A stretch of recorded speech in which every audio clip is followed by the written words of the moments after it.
MgO बन गया। तो एक को आप ले लें और उसको सिंप्लीफाई करें, ठीक है। तो MgO और MgO इसका मतलब है 10 ग्राम ये और 10 ग्राम ये, 20 को मैंने सिंप्लीफाई कर रहा हूं। तो सबसे फर्स्ट स्टेप ये है कि इस तरह कर लूं कि ये दो ये पेयर्स में है, तो 10 20 में से 10 एक और 10 दूसरा, ठीक है। अब दूसरे के साथ मैं नहीं कर रहा, एक को सिंप्लीफाई कर रहा हूं आगे। तो एक को सिंप्लीफाई करने से क्या होगा, भी मुझे आंसर मिल सकता है, तो दोनों को क्यों चलाऊं आगे। अब ये 10 ग्राम को आप देख ले, इसमें मैं अब देखना चाहता हूं आगे, इसको स्केल डाउन कर रहा हूं, ठीक है। यहां तो नहीं कर रहा, इससे आगे कर रहा हूं। फर्स्ट में इसको एनालाइज कर रहा हूं कि ये जो मेरा मैग्नीशियम ऑक्साइड बन गया 10 ग्राम, इसमें contribution of magnesium by mass कितना है और कंट्रीब्यूशन ऑफ ऑक्सीजन बाय मास कितना है, ठीक है। तो नजर आ रहा है यहां 12 ग्राम, ठीक है, यहां 20 ग्राम। अब ये पेयर्स में बन गया, तो 6 एक में चला गया, 6 दूसरे में, ठीक है। इस 10 में 6 ग्राम मैग्नीशियम नजर आ रहा है ना, और 6 ग्राम इसमें गया, ठीक है। तो मैं एक को सिंप्लीफाई कर रहा हूं आगे, तो 6 ग्राम इधर आ गया मैग्नीशियम। इस तरह ऑक्सीजन 8 ग्राम, ठीक है। अब ये देख ले आप, दोनों में ये O2 है, तो O2 का एक O इधर चला गया, एक O इधर। अगर ये 8 ग्राम था तो 4 ग्राम इधर गया, 4 ग्राम, तब जाके 6 + 4 10, और यहां भी 6 + 4 10, ठीक है। इसको समझना कोई मुश्किल काम नहीं है। तो मेरे पास contribution of oxygen by mass is 10 ग्राम में, किसमें, इस 10 ग्राम में ऑक्सीजन 4 ग्राम आ गया, और इसका जो मैग्नीशियम की कंट्रीब्यूशन है वो है 6 ग्राम। अब इसको मैं आगे सिंप्लीफाई कर रहा हूं, कैसे सिंप्लीफाई करूंगा, बड़ा इजी है। अचानक बड़ा जंप मार रहा हूं मैं, इसको मैं काट रहा हूं, ये अपना जो ग्राम्स है इनको मैं काट रहा हूं, ग्राम्स को मैं काट रहा हूं, तो कहां तक पहुंच गया मैं, AMU के लेवल तक पहुंच गया। अब इक्वली ट्रीट कर रहा हूं दोनों का। मैथमेटिक्स में मुझे ये इजाजत है कि अगर आप दो चीजों को पैरेलल चला रहे हैं तो मैथमेटिकल ऑपरेशन के थ्रू अगर आप इक्वल कर रहे हैं तो इसमें कोई हैरेज नहीं है। मैंने इसके ग्राम्स भी काटे, इसके ग्राम्स भी काटे, और ये सोचा जहन में कि इसका भी मैं AMU लेवल तक पहुंच गया और इसका भी मैं एटॉमिक मास यूनिट के लेवल तक पहुंच गया। तो यहां मेरे पास क्या बचा, फिगर्स वही है, ये 6 ग्राम से आके 6 AMU पे रुक गया, और ये जो है 4 ग्राम से आके 4 AMU पे रुक गया, ठीक है। अब क्या है, अब आगे क्या है, आगे पहले इसको कंसीडर करते हैं, इसको करते हैं, जो स्टैंडर्ड है इसको फर्स्ट आपने चलाना होगा, ठीक है, आगे प्रोसीड करना होगा। अब इसको मैं 4 से डिवाइड कर रहा हूं, क्यों कर रहा हूं, ताकि मैं 1 AMU तक पहुंच जाऊं। ये जो 1/16 पार्ट है इसका, वहां तक मैं पहुंच जाऊं, उसके लिहाज से फिर मैं उसका पार्ट्स देखूंगा कि वो कितने आ रहे हैं, उसकी जो दूसरा एलिमेंट है मेरा, उसकी कंट्रीब्यूशन इसके मुकाबले में कितना है, ठीक है। तो इसको मैंने 4 से इसलिए डिवाइड किया, ये पहले के जो एग्जांपल थे वहां से भी आप लोगों को समझ आ गई होगी ये बात। तो 4 से डिवाइड करूं तो so that I get 1 AMU of oxygen. अब 1 AMU पे पहुंच गया। अब ये मैं इसको भी 4 से डिवाइड करूंगा, मैं ऊपर गया, इस तरह जगह नहीं थी, तो 4 से इसको क्यों डिवाइड कर रहा हूं, इक्वली ट्रीट कर रहा हूं, ताकि मैं देख सकूं to see magnesium relative to oxygen. अगर ऑक्सीजन को 4 से किया तो इसको भी 4 से डिवाइड कर रहा हूं। मुझे आंसर मिल गया यहां से 1.5 AMU। ऑक्सीजन में पहुंच, जब ऑक्सीजन के 1 AMU पे मैं पहुंच रहा था तो उसी वक्त मैं पहुंच गया 1.5 AMU ऑफ मैग्नीशियम। अब इससे हम क्या कंक्लूड कर सकते हैं, तो कंक्लूजन बड़ा प्यारा है इसका, देख ले आप कंक्लूजन। इन सारी बातों का क्या मतलब है, very simple. In making 20 gram of magnesium, जब 20 ग्राम मैग्नीशियम बन रहा था, सही है, या सिंप्लीफाई करके 10 ग्राम मैग्नीशियम, एक ही बात है, ठीक है। तो ऐसा होल अब हम देख रहे हैं, in making 20 gram of magnesium, 20 नहीं बल्कि 10 कर ले तो ज्यादा अच्छा रहेगा, आसान हो जाएगा आप लोगों के लिए।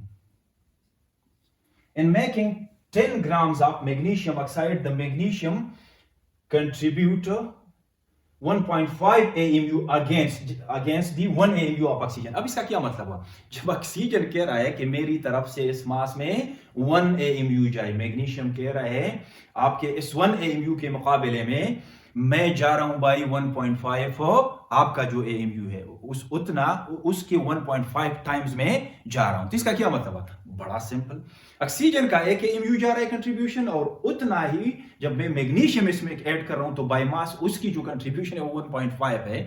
इसका स्ट्रेट अवे ये मतलब हुआ कि ऑक्सीजन का जो एटम है वो भारी है, सॉरी मैग्नीशियम का जो एटम है वो भारी है ऑक्सीजन के एटम से, क्योंकि मैग्नीशियम का टुकड़ा भारी आ रहा है, कितना भारी, 1.5 टाइम्स भारी ऑक्सीजन के टुकड़े के मुकाबले में, ठीक है। तो इसको हम बड़ा आसानी से यहां यूं भी लिख सकते हैं कि mass of 1 magnesium atom is equal to 1.5 into mass of 1 oxygen atom, ठीक है।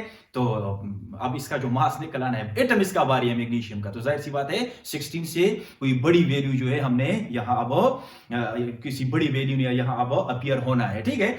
तो वो आप देखोगे आगे। तो 1.5 multiplied by mass of one oxygen, इतने टाइम्स जो है ऑक्सीजन एटम से मैग्नीशियम का एटम बारी। अब देख ले, अब ये तो मेरा स्टैंडर्ड है, mass of one oxygen atom, हम सब इस पे एग्री हो गए हैं कि ये भाई बराबर है 16 AMU का, ठीक है। तो इसकी जगह मैं लिख रहा हूं 16, इसकी जगह वन ऑक्सीजन एटम की जगह 16 AMU, 1.5 से आप मल्टीप्लाई करें तो नीचे आ जाएगा आपका 24 AMU। अब ये mass of a single atom को हम क्या कहते हैं? रिलेटिव एटॉमिक मास कहते हैं। So the relative atomic mass of magnesium is equal to 24 AMU, ठीक है। आज भी आप देख ले तो रिलेटिव एटॉमिक मास मैग्नीशियम का कितना है? 24 AMU है, ठीक है।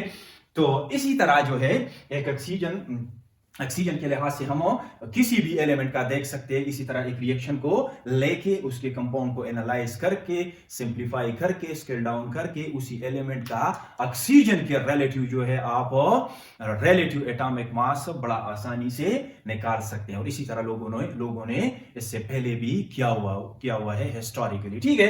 अब मैं इसका एक सेकंड एग्जांपल भी आप लोगों को देने वाला हूं, लेकिन इसी चीज यही रहेगी, आप लोग अच्छी तरह से नोट कर लें। इन चीजों को मैं चेंज करने वाला हूं, ठीक है। तो उसी एग्जांपल को मॉडिफाई किया मैंने, उसमें चेंजेस करके एक सेकंड एग्जांपल मैंने बना लिया आप लोगों के लिए। और यहां हमारा चैलेंज से पहले मैग्नीशियम, तब हमारा चैलेंज है सल्फर, ठीक है। सल्फर का कैसे मालूम करेंगे? ऑक्सीजन जब हमारा स्टैंडर्ड है रिलेटिव एटॉमिक मास, ठीक है। इसका भी मैंने एक रिएक्शन ढूंढा और रिएक्शन आप लोगों के सामने है। सल्फर जब रिएक्ट करता है ऑक्सीजन के साथ तो सल्फर डाइऑक्साइड गैस जो है ये बनाती है। तो एक्सपेरिमेंट से पता चला कि जब आप इसका 8 ग्राम ले तो इसका भी 8 ग्राम आपने डालना होगा, तब जाके सारा रिएक्ट करके ये जो है आपकी प्रोडक्ट बन जाएगी। तो यहां से आप देख लीजिए, आपका जनरेशन ऑफ मास से 8 ग्राम इसके आ गए, 8 इससे आ गए, तो प्रोडक्ट आपका जो है 16 ग्राम बन जाएगी, ठीक है। अब इस चीज को हम स्केल डाउन कर रहे हैं, कैसे करेंगे? अंदाज वही होगा, तरीकाकार वही होगा जो पहले से लोग करके आ रहे हैं, ठीक है। तो स्केलिंग डाउन का मतलब ये है कि अब इसमें हम आगे देखना चाहते हैं, इसको एनालाइज कर रहे हैं, ठीक है, पहले, और बाद में जाके इसको स्केल डाउन करेंगे।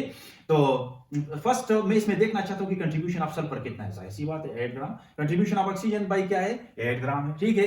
अब ऑक्सीजन को आगे ले जा रहे हैं फर्स्ट, फिर उस पर आ जाएंगे। अब ऑक्सीजन, अब इसके जो ग्राम्स है इसको मैं काट रहा हूं और कहां तक ले जा रहा हूं? AMU के लेवल तक, जहां तक मैं प्रैक्टिकली नहीं पहुंच सकता, ठीक है। तो इसके मैंने ग्राम्स काटे, इक्वली ट्रीट कर रहा हूं, इसके भी ग्राम्स काटे, इसका भी मैं AMU के लेवल पे आ गया और इसका भी मैं AMU के लेवल पे आ गया, ठीक है। लेकिन इसको थोड़ा डिफरेंटली मैं ट्रीट कर रहा हूं। डिफरेंटली इसलिए कर रहा हूं, इसको मैंने 2 से डिवाइड किया, उसको मैंने नहीं किया डिवाइड। वो इसकी वजह यह है कि यहां ऑक्सीजन पेयर्स की शक्ल में, ठीक है। और मैं सिंगल को सिंगल के साथ कंपेयर करके तब जाके कह सकता हूं कि मैं रिलेटिव कोई करेक्ट चीज निकाल रहा हूं, ठीक है। तो इसको आप कर लें 2 से डिवाइड ऑक्सीजन, क्योंकि ये पेयर्स में, तो ये आपका 8 डिवाइड बाय 2 हो जाएगा 4 AMU। अब ये और ये मैं एक लेवल पे हूं, इसमें मैंने एक एक्स्ट्रा ऑपरेशन किया, उसकी वजह ये थी कि ऑक्सीजन इन पेयर्स है। अब इसको आगे जो जिस तरह ट्रीट करूंगा उसको भी आगे उसी तरह ट्रीट करूं। इसको मैं 4 से डिवाइड कर रहा हूं आगे, क्यों? ताकि मैं पहुंच जाऊं, ये तो मेरा ऑक्सीजन की जो कंट्रीब्यूशन है वो मैं आगे ले जा रहा हूं, सिंप्लीफाई कर रहा हूं, ठीक है। तो इसको मैंने डिवाइड किया 4 से, ताकि मैं पहुंच जाऊं ऑक्सीजन के एक AMU पे, जो कि वहां जो मैंने 16 इसके पार्ट्स बनाए उस एक पार्ट पर मैं पहुंच जाऊं। तो यहां तक तो मैं पहुंच गया, ठीक है।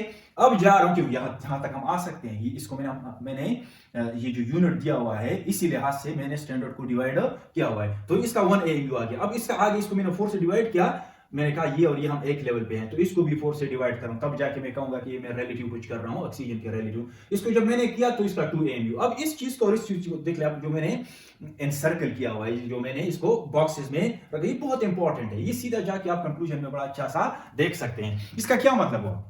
सिंप्लीफिकेशन की हद तक तो मैं गया जहां तक मैं जाना चाहता था थ्रू मैथ, ठीक है। अब इसका क्या मतलब है? इन मेकिंग 16 ग्राम, ये जो 16 ग्राम सल्फर डाइऑक्साइड है, इसको बनाने में the sulfur contributes 2 AMU against 1 AMU of oxygen, ठीक है। ऑक्सीजन जब 1 AMU कर रहा होता है कंट्रीब्यूशन बाय मास हो, तो उस वक्त सल्फर कर रहा होता है 2 AMU। इसका क्या मतलब? इसका ये मतलब हुआ कि सल्फर का जो एटम है वो भारी है ऑक्सीजन के एटम से। इसके एक टुकड़े का उसका जो एक टुकड़ा है वो बराबर है डबल का।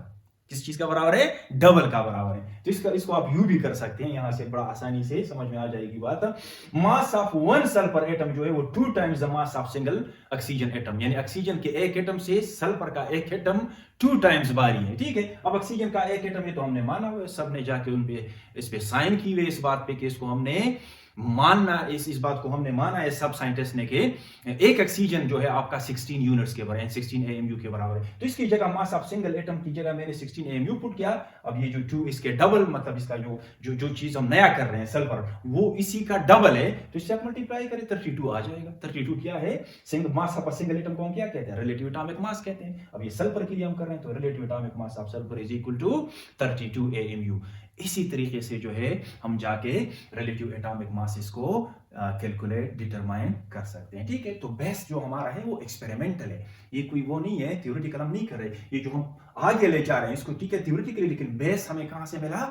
एब्सोल्युटली एक्सपेरिमेंट से। ठीक है, तो इन चीजों को आप अच्छी तरह से नोट कर लें।